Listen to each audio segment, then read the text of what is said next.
Hello everyone and welcome to my Beyond the Gates CBS Update 24 channel. I hope everyone is having a wonderful day. Before we begin, please hit the subscribe button and give this video a thumbs up. Hayley goes from cuddling Bill to exile, and Joey stands his ground. Bill is trying to regain a sense of normalcy after being confined to a hospital bed for so long. Unfortunately for those around him, Bill's definition of normalcy rarely resembles anybody else's. Instead of focusing on his recuperation, obeying medical orders, or making life simpler for the personnel who care for him, Bill has become increasingly agitated, and that restlessness has started to cause issues. However, he sees one bright spot: Hayley. Hayley snuggles up to her husband in his hospital bed, and the two share a rare moment of tranquility. For a little while, the outside world vanishes.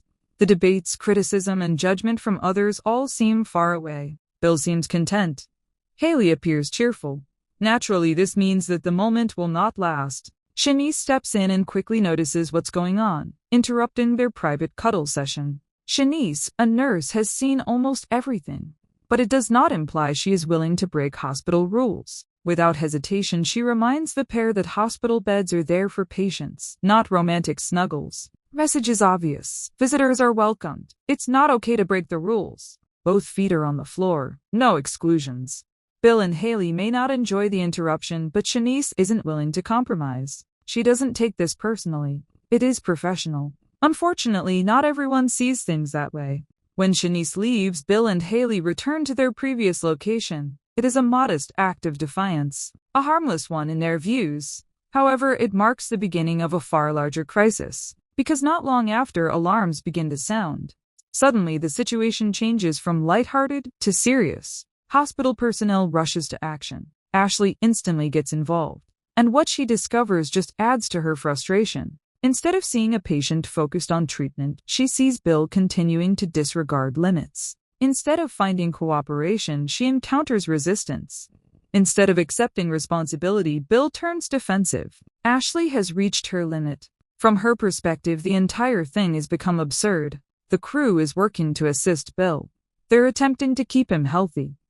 Nonetheless, they appear to be compelled to watch behavior unrelated to medical treatment at all times. The tension builds soon. What starts as a professional argument quickly escalates into something far more personal. Hayley does not help matters. Hayley, who is never afraid to speak up when she feels attacked, pushes back. Ashley pushes back harder. Neither woman is prepared to retreat. Neither woman is reluctant to acknowledge that the other may have a point. The room changes into a battlefield. The dispute gets louder, the frustration grows increasingly evident. Ashley eventually thinks it's enough. Security is called. Hayley is abruptly removed. The irony is tough to ignore. She had been blissfully wrapped in Bill's arms just seconds before. Now she's being led away. But if Ashley anticipated Hayley to leave peacefully, she had certainly miscalculated her. On the walkout, Hayley makes a statement that immediately grabs everyone's attention. She's not going anywhere. She's not abandoning Bill. She genuinely wishes to be a part of his life till the end. The statement hung in the air. Part promise, part warning, part challenge. The question is, who exactly was the message intended for? Ashley? What about the hospital staff, or everyone who still doubts her commitment? Regardless, one thing becomes obvious. Hayley's fight with those surrounding Bill is far from over. Meanwhile, across town, another difficult relationship is approaching a tipping point. Eva has had enough of Orphe genes. For far too long, she has watched her mother become locked in the same emotional cycle. Every talk eventually leads back to Ted. Every disappointment may be traced back to Ted. Every emotional wound seems to be linked to Ted. Eva can see the pattern, and she is aware that it is unhealthy. That's why she chooses to confront Leslie personally. The conversation is uncomfortable. In fact, it may be one of the most honest conversations they've had in a long time. Eva does not attack her mother. She does not disrespect her. She just poses a difficult question. Why keep holding on? Why keep chasing someone who has clearly moved on? Perhaps most importantly, why dismiss someone who is genuinely engaged in creating a future? This brings the conversation to Marcel. Marcel has been a looming possibility in Leslie's life for weeks. Unlike Ted, Marcel represents something new, something distinct, something that is not linked to past setbacks. Leslie has struggled to accept that possibility, partly due to fear, partly due to habit. and partially because letting go of Ted requires accepting a terrible truth. Some chapters are truly over. Leslie first rejects the conversation as one might expect. She attempts to deflect. She reminds Eva that daughters should not be given dating advice to their mothers. But Eva refuses to give up, because someone needs to express what everyone else has been thinking. Surprisingly, the message appears to have landed. Perhaps not immediately. Perhaps not totally. But enough. After Eva departs, Leslie does something unexpected. She reaches out to Marcel. That alone represents a huge shift. Not because it implies she is over Ted. That process is expected to take considerably longer. But for the first time in a long time, she appears to be open to new possibilities. Of course, Leslie being Leslie, she doesn't make things easy. Instead of displaying vulnerability, she places the blame on Marcel. If he wants to be with her, he must prove it. He needs to put in effort. He has to show that he is serious. It's classic Leslie. Even when opening a door, she maintains control of the situation. However, the call signals progress. Leslie has urgently needed progress. Not far away, another relationship is quietly progressing. Ted joins Chenise for lunch. Their relationship has steadily grown. Unlike many relationships in Fairmont Crest, this one has progressed without countless games and spectacular reversals. That does not imply it is without challenges. Far from it. In fact, Ted immediately introduces one. He wants to meet Chenise's brothers now that they've grown closer. For Ted, this request is quite reasonable. Meeting relatives is a significant milestone. It conveys dedication. It indicates seriousness. It expresses a desire to be a part of someone's life. But Chenise's reaction reveals that things aren't so straightforward. Instead of quickly agreeing, she pauses, and that hesitancy speaks volumes. Maybe her brothers are protective. Perhaps they're skeptical. Perhaps Ted is still unfamiliar with some family dynamics. Whatever the cause, Chenise plainly believes that this introduction will be more difficult than Ted anticipates. The question is whether Ted understands what he's getting himself into. Vanessa is caught up in yet another complex circumstance. Her budding friendship with Joey is still evolving, but some aspects of his life remain secret. Heather is one of those works. Joey's sister, Vanessa, has heard enough to believe there is history there. Enough to see the connection is strained. Enough to know that Joey becomes uncomfortable anytime the subject is brought up. Of course, this piques her interest. The more people avoid a subject, the more questions it raises. So Vanessa pushes. She wants answers, she wants context, she's curious as to why Joey keeps this aspect of his life so private. However, Joey remains firm. For possibly the first time in a long time, he refuses to bend. He expresses his position clearly. He is not ready to talk about certain topics. He expects boundaries to be respected. And if Vanessa cannot accept this, she must consider whether the relationship is worth continuing. The encounter displays a different side of Joey. Not defensive, not aggressive, simply decided. He knows what his limitations are. He refuses to compromise them. Vanessa eventually relents. Not because her curiosity vanishes. However, she realizes that pushing harder may bring more harm than benefit. For the time being, she agrees to let the topic rest. But the enigma continues. And mysteries tend to resurface when people least expect them. Meanwhile, Nicole receives an invitation that makes her smile. Keel wants a formal first date. This is not a casual meetup, not an ambiguous link, an actual date. We are a committed couple. The proposition appears significant because it represents assurance. After so much uncertainty in her romantic life, Nicole is finally entering something that feels certain. The chosen location enhances the significance of the occasion. Noah's forthcoming open mic night, a night celebrating family, support, and shared experiences. For Nicole, it feels like the start of something genuine, something worth investigating.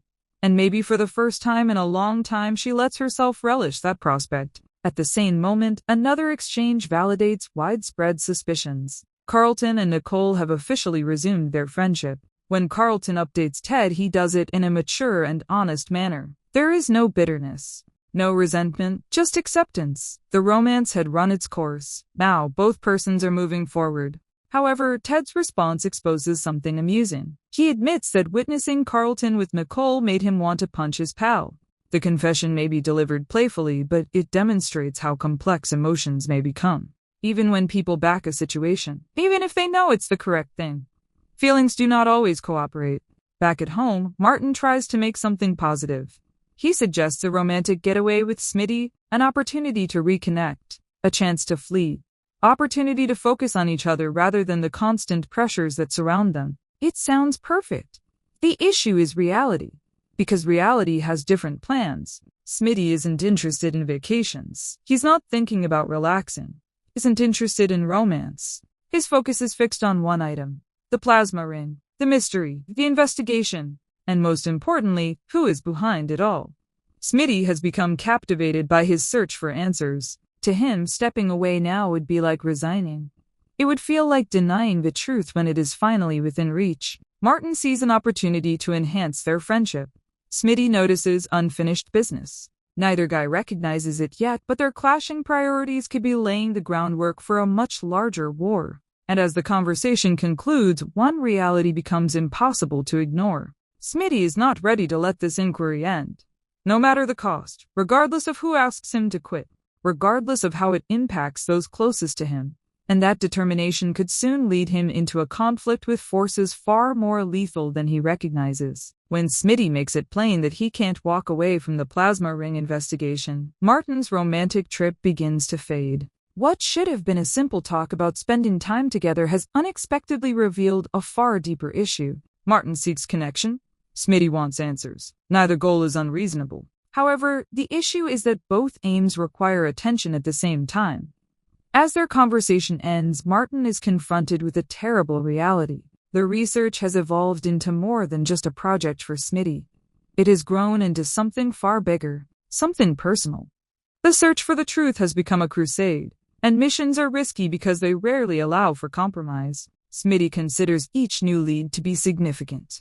Every unsolved question seems significant. Every indication suggests that he is coming closer to revealing something significant. That belief keeps him moving forward. However, Martin sees the issue very differently. He notices missed opportunities. He perceives increasing diversions. He suspects that Smitty is becoming so concentrated on the mystery that he is losing sight of everything else around him. The issue isn't just about a missed trip. It's about prioritizing. It's about whether the probe is slowly taking precedence over the life Smitty has fought so hard to create. That anxiety is unlikely to diminish very soon.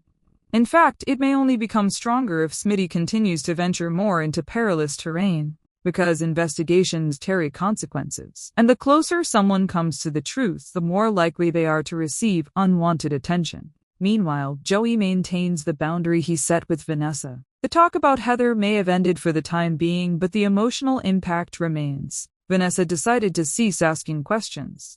That doesn't imply the questions have vanished. If anything, they've become more intriguing. People are naturally fascinated when they detect a hidden story. Joey's reaction made it clear that Heather is involved in something big, something painful, something he does not want to revisit. Joey may believe that remaining silent provides him with protection. Perhaps he's protecting himself. Perhaps he's protecting Heather. Perhaps he is safeguarding people who are unaware they are involved in this scenario. Whatever the reason, his reticence to elaborate conveys a strong message.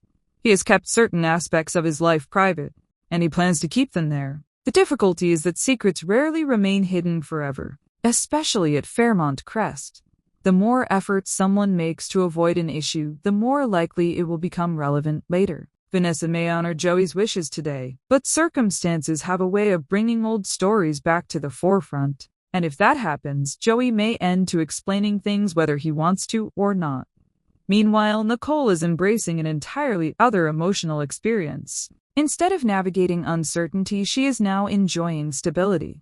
Her next date with Kial is more than just a fun evening out. It indicates confirmation. For weeks, there were uncertainties about where their relationship was going. Now those questions have answers. The relationship is real. The dedication is real. The future seems attainable. That sensation of clarity alters everything. Nicole does not waste time contemplating what might happen. She's preparing for what comes next. The anticipation for Noah's open mic night only heightens the thrill. Moments like these are important because they allow relationships to grow naturally. Away from pressure. Stay away from complications. Fairmont Crest offers an escape from the emotional baggage that frequently comes with romance. Obviously, no relationship occurs in a vacuum. Challenges will ultimately arise. They always do. However, Nicole looks to be content with the present moment rather than fretting about potential concerns. And that might be just what she needs. Across town, Carlton is still adjusting to his new connection with Nicole. Although their romantic chapter is over, something essential remains: respect. Not all breakups are destructive. Not all endings result in enemies. Sometimes people simply realize that they are better off as friends. That awareness does not eliminate disappointment. However, it opens the door to healthy partnerships in the future. Carlton appears to be determined to seize the opportunity. Rather than concentrating on what did not work, he can now concentrate on what will happen next. That viewpoint may ultimately benefit him more than clinging to prospects that no longer exist. Back at the hospital, however, tranquility is still tough to find. Hayley's withdrawal may have halted one dispute, but it did not resolve the greater conflict. If anything, the matter has gotten more personal. Being escorted out was humiliating. Being viewed as a problem exacerbated her resentment. Hayley is not the type of person to passively tolerate humiliation. The warning she issued while departing was more than just an angry scream. It's a declaration. A pledge that she will remain in Bill's life regardless of who approves. That attitude makes the situation tough for everyone involved. The hospital staff wants order. Hayley wants access. Bill desires freedom. These objectives are not always mutually beneficial. As a result, the conflict appears to be unresolvable. Bill's involvement in all of this complicates matters even more. He's not exactly encouraging peace. In reality, much of the tension occurs because Bill continues to push the boundaries established around him. Every time someone advises him to slow down, he continues forward. When someone tells him to be careful, he becomes stubborn. Every time someone suggests patience, he starts seeking for an exit. That worldview is not changing. If anything, his determination to leave the hospital seems stronger than ever. The danger is evident. Recovery necessitates discipline. Recovery necessitates teamwork. Recovery necessitates accepting temporary limits. Bill has never been very comfortable with any of these things. That is why the concerns about him continue to rise, not because people question his strength. However, they are aware of how readily confidence can lead to risky behavior. Meanwhile, Ted and Chenise continue to explore new terrain in their relationship. What sounded like a simple request has suddenly become a daunting challenge. Meeting Chenise's brothers is more than just a social affair. This is a test. Whether someone says it openly or not, initial impressions count. Family perspectives matter. Acceptance is important. Chenise certainly understands this. That is why her reluctance speaks volumes. She understands how significant this introduction may be. She also understands that family dynamics can be unpredictable. Meanwhile, Ted looks to be optimistic. Perhaps overly optimistic, because wanting to create a good impression and really making one or two distinct things. Thanks for watching. If you liked this video, so please don't forget to subscribe my channel and don't miss any update.